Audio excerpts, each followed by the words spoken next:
So we've had a brand new Charizard, and I'm very interested to see how I could physically get him in, because in general, he looks like one of the better ones. Yes, it requires a lot more energies to get into that final attack, but if you do manage to get him in, for instance, if you've got obviously Charmeleon, you've got 2 energies already on, more than likely to use Combustion. That will give you the 40 attack, meaning that the next turn, when you get Charizard EX in, you've already got enough energies to obviously do the Stoke, and the Stoke will then pretty much take you to the artillery attack, meaning you have got another energy spare. So running just a double pair of these could actually be quite possible. Now, this is kind of what I'm working with at the moment.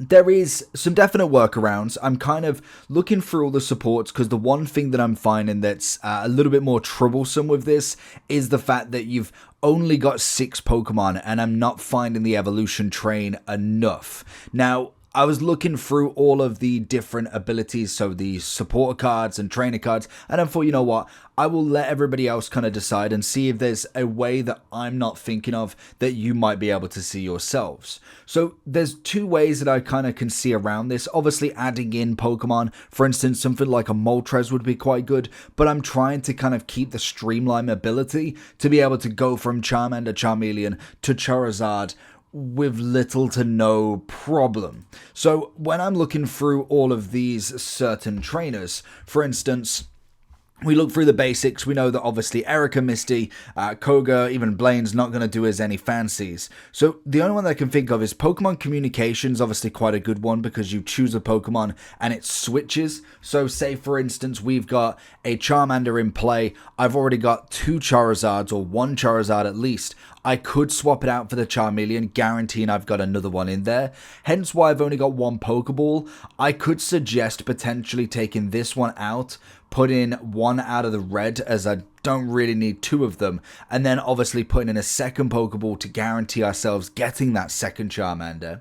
We also could potentially not need 2 Rocket Grunts. At the minute I've used 6 of them and I've not got a single heads yet, so whether they're really pushed to not go in that way, I could add another Pokemon Center Lady, but I've got the potions here as well as them 2, just to kind of do the HP, and they're pretty much done, because as soon as you get to the Charizard's final ability, you're pretty much golden from there. The Rocky Helmets obviously deter people from attacking Charmander straight away. You could obviously go for the Giant Cape as well. Pretty much from there, there's very little that I'm thinking that we can go. Like, we've got Water Energy, we've obviously got bring a Pokemon back from the discard pile. That would be great. Obviously, if you're going to sacrifice a Charmander, say if you've got 2 of them, you can obviously go ahead and bring that into play, bringing a Charmander back, as long as you've obviously not died as a Charmeleon, because really then there's kind of no point as such. Obviously then you've got Barry for Snorlax, you've got Steel, and then you go on to the brand new ones. Iona obviously is going to be quite a nice one, but each player shuffles the cards into their hands and their decks and draws that many cards. The problem is you don't know where you're at in that deck. Like, you could quite literally be the next card and you're golden. So it's going to be a hard one to see if that one is really worth utilizing, or it's kind of just a bit of a waste. And maybe it's kind of like when you're digging for the diamond and literally it's the next turn you go and shuffle. Oh no, it's a few more turns away.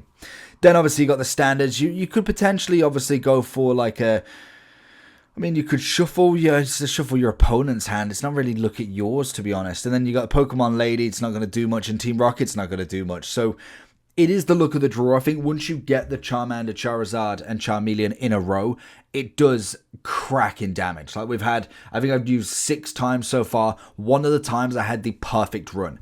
I had a Charmander and a Pokeball. Charmeleon came up next. Professor's Research got me a Charizard, and then we got Charmeleon on the next turn, and by the time I was ready to do the Charizard for the first one, the second one popped up, and I had both of them on complete energy, 7 and I think 5. So I was ready to basically attack. And once you get into there, that's where red does come in handy. Obviously doing the 150, most people will have an EX in there at that point. So you're doing 170, let alone then any strength damage, any positive damage to grass or something.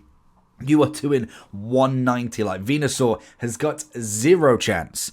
But in general, it's a solid deck, and I just wanted to know, how would you improve it? Would you add anybody in? I think the looks of kind of different Pokemon, especially if you're going for kind of fire specific, you'd be looking at Moltres, you'd be looking at maybe some sort of Magmar.